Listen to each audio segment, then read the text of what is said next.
Hello, folks. Dustin Zarni here, Democratic Elections Commissioner, and welcome to Commissioner in a Car. No, Trump cannot outlaw mail balloting, but he will try. That's going to be the title of this episode because for the second week in a row, my blog or vlog or whatever this is called, podcast, has seemingly been taken over by the antics of our current president. Last week I did the Texas redistricting, and this week I'm doing this, and that's because I've gotten a lot of calls, a lot of concerns about this from people wanting my take on this, and so here we are. I'm going to spend some time on it. But for background, what am I talking about for those of you who don't know? Well, a couple of days ago, Donald Trump had a meeting with Vladimir Putin, the president of Russia, seemingly to talk about Ukraine peace. But coming out of that meeting and airing over the next couple of days in several different public appearances, President Trump said that he is going to lead, and of course he had a Truth Social post about this, filled with lies, of course, but and I'll get into that in a second. But he had a Truth Social post about that he was going to lead an effort to outlaw mail balloting in the United States. Now, he used the term mail balloting, and that's important because he didn't say early mail voting like we have in New York or differentiate between absentee voting or anything else. He said mail balloting. And so let's take him at his word. That's what he wants to do. All mail balloting he wants to get rid of.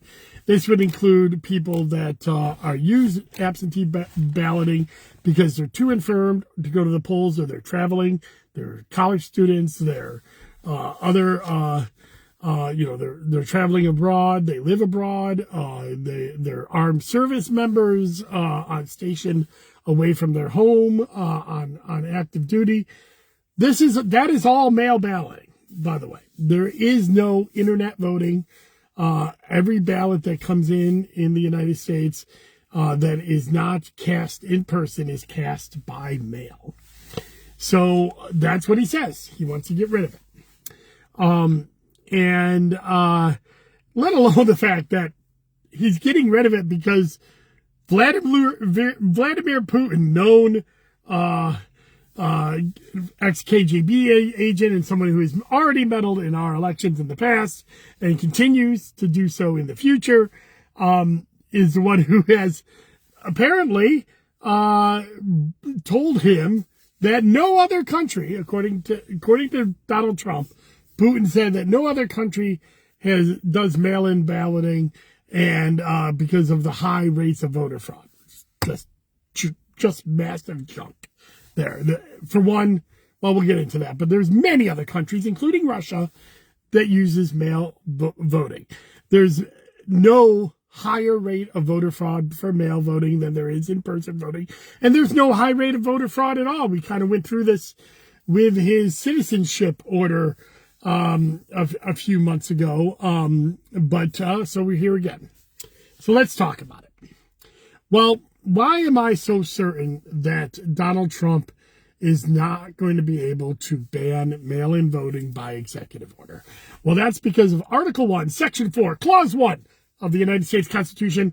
It says the times, places, and manner of holding elections for senators and representatives shall be prescribed in each state by the legislature thereof.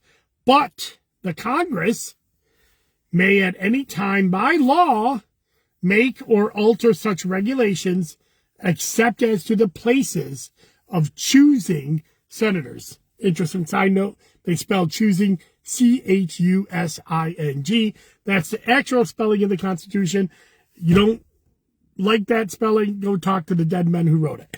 But that was the Old English spelling of choosing. Remember, they were just a few years from being Englishmen at that time, so that's why they use that spelling. But I digress. So let's break this down because there is some nuance in here. A lot of people say, well, the states are the ones who describe for do elections, and that for the most part is true. But there is a clause in here that allows Congress by law to make or alter such regulations for senators and representatives. So the president can't, the federal government can't tell the states how to regulate elections, except for if they're violating other parts of the Constitution, such as the 14th Amendment and other issues where they're by discriminating against certain people. That being said, the states do have the most priority for holding elections, for regulating elections. But it does state in there that the Congress, by law, could change the regulations in conjunction to the holding of elections for senators and representatives. By the way, it doesn't say for president in there, but c'est la vie. So I guess it could be said that Congress has a role in regulating federal elections. But it says Congress, not the president. So an executive order is issued by the president himself, not by Congress. It is not a law. It's an executive order that only lasts until it's rescinded or the next president rescinds it. And it is it's a temporary measure, and there's large limitations on there that you can't use by executive order stuff that would override existing law. And that's what this would do. It would override existing law. Now, you may remember we talked about this with the SAVE Act a few months ago, that there was a movement to try to change the law when it comes to mail balloting. Part of the SAVE Act was a requirement of proving citizenship to be able to get a mail ballot. Now, that's way less. That it's ridiculous, and it's pretty burdensome on the states to do that, but it's way less burdensome than eliminating mail balloting altogether, and way less affecting the citizens than that. And they could not pass that. They passed it in the House by a single digit. I believe there was it was like a 1 vote margin in the House, but it went to the Senate and it failed because they could not get 60 senators to vote for it because of the filibuster. So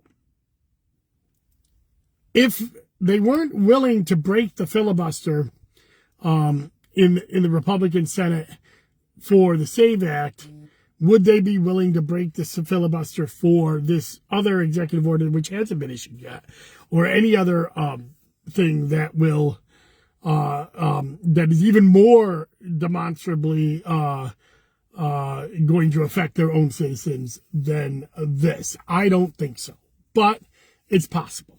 It's possible, and we'll have to see if any legislation is introduced to do so.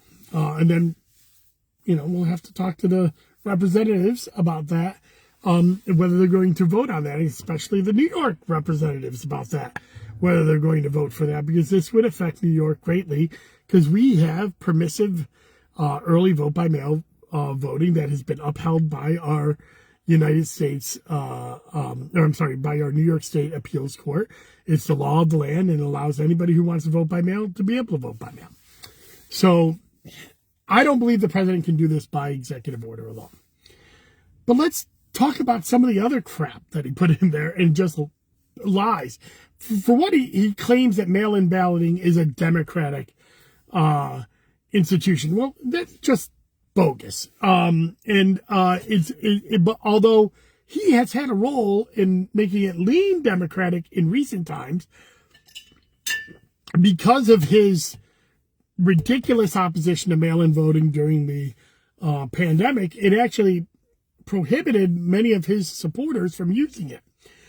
For example, back in 2019, almost an equal number of Republicans and Democrats would use absentee voting in New York. It would be a very small amount, about 3% of the population, but it'd be about even though Republicans had less of a less of a voter enrollment in Onondaga County.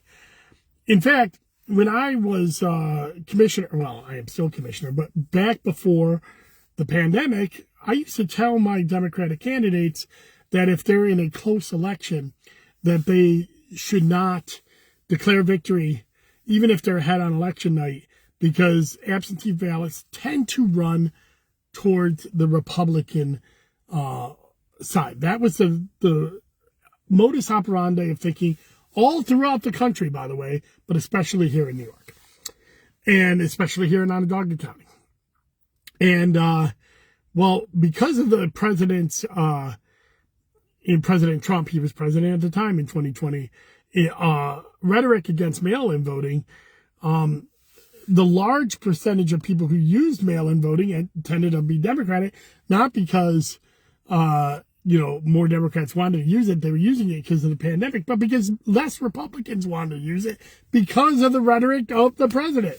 Although more people were using it in the pandemic, those numbers have come down a little bit from the pandemic high. I think we had like about 25% of our population in Onondaga County use it in the 2020 presidential election. I think it was like 13% of the population in the 2024 general election.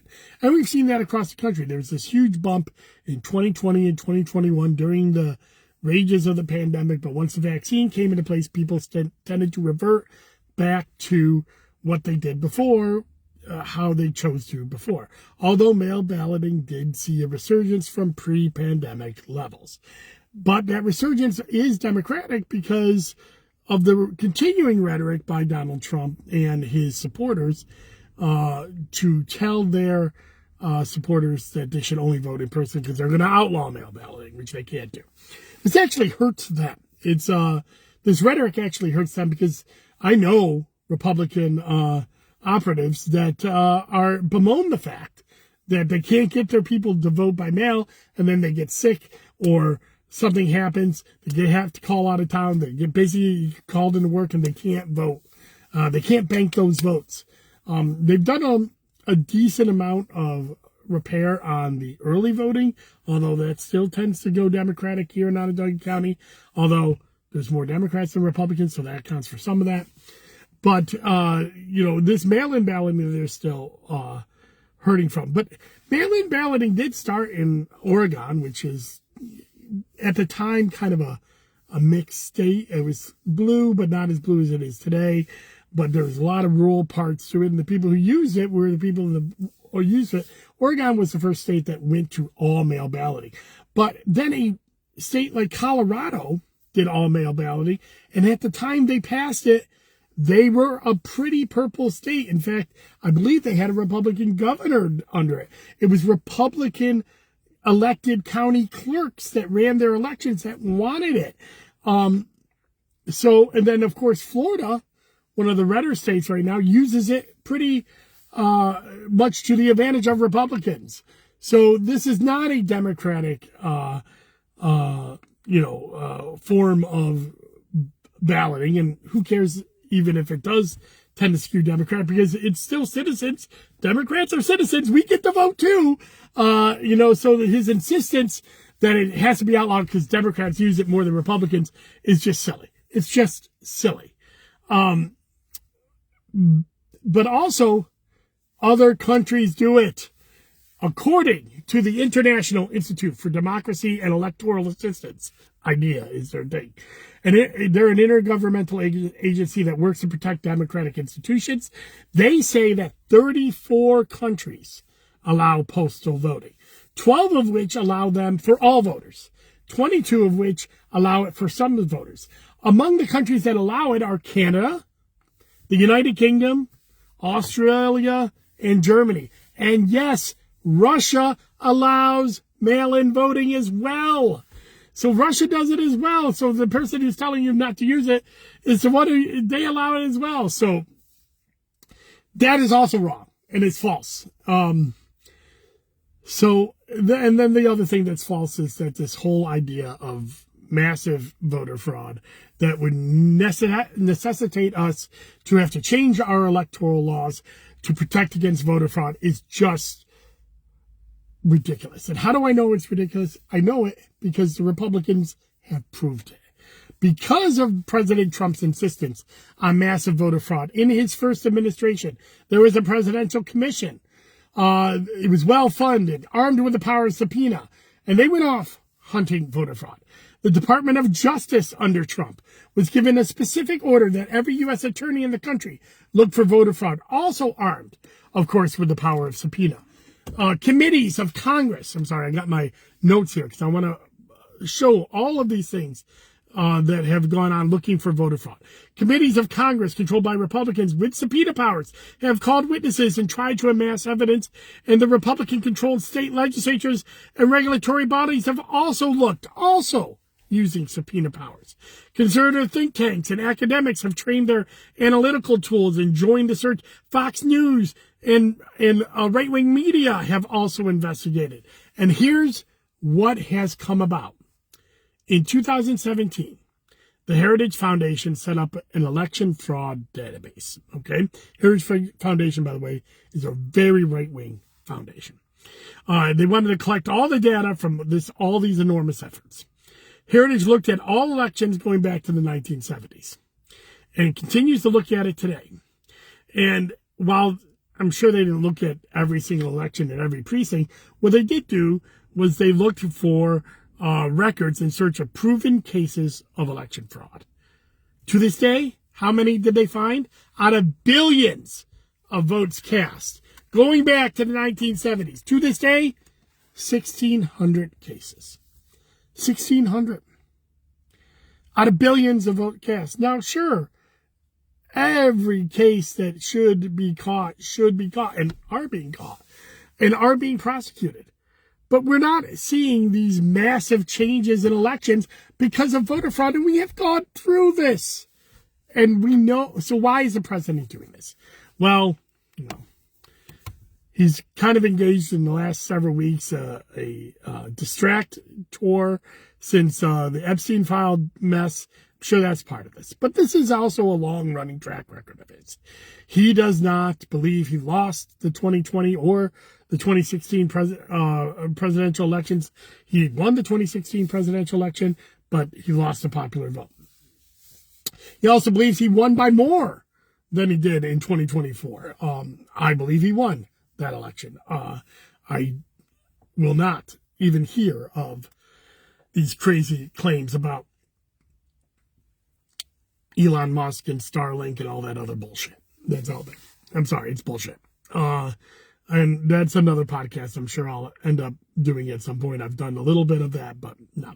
I'll push back against election frauds election deniers in the left wing as well as the right wing. But so this is a long running thing. His ego won't allow him to believe that people just won't vote for him. He claims that Democrats are cheating, although ample evidence that many of the election fraud cases that are out there are done by Republicans. I mean, we got an investigation going on into a Senate candidate, a Republican Senate candidate, who apparently was paying off homeless people here in Onondaga County so he could take advantage of the New York State public finance matching funds. And there's also allegations of a candidate in the village of Liverpool who doesn't actually live in the village of Liverpool, even though he's claiming he lives at a commercial building. And is running for mayor. So I'm not saying that Republicans commit voter fraud only. I'm saying that there are cases out there. It's pretty easy to catch them. And both sides have bad people that do this stuff. That doesn't mean it changes elections. What does change elections is rhetoric like this from the president. And this is meant to sow discord and doubt into our electoral system and also into mail-in voting. He's looking to discourage you, the public, from using mail-in voting because he wants to throw them all out. This is what the main reason is for his rhetoric, is to try to discourage you, the citizens, from using it. I'm going to encourage you to use whatever voting method that you want to use. You want to show up in person on election day? Great. We'll be open from 6 a.m. to 9 p.m. Want to show up for early voting? which is 9 days before Election Day, 9 days in the starting the 10th day before Election Day in New York, great. We'll have 10 locations here in Onondaga County for you to do so. And if you want to do mail-in balloting, whether it's absentee or early vote by mail, you do that as well. Just make sure it's postmarked by Election Day. This stuff is your right. It's your right to cast your vote the way you want to cast it. And these games that he's playing is designed to keep you from exercising your right, even psychologically, even if they can't do this on a on a legal level. They're going to try to do it. Now, I suspect he will issue this executive order. Usually when he says he's going to do something, he does something. Usually it's different, by the way, than the rhetoric that he says, because even his lawyers sometimes pull him back from some of the craziest stuff. But I expect an executive order to come in, and I'm sure when it comes in, we'll talk about that. But I expect it to immediately be sued, immediately be blocked. And even this Supreme Court, I think would have a very hard time allowing an executive order like that to go through. Because it's very clear that the president has no role in elections. The federal government has no role in local elections, and only Congress can pass a law to change federal and congressional, federal and senator elections. So next year, maybe, if they pass a law in Congress, it might be problematic. This year, in this year's election, where there are no federal elections, the law is going to be the same. And I believe it will be the same next year because we will have fought it in court by then, if an executive order comes out. So that's it. That's my commissioner in car for this week. Next week, next Tuesday, I'll be traveling.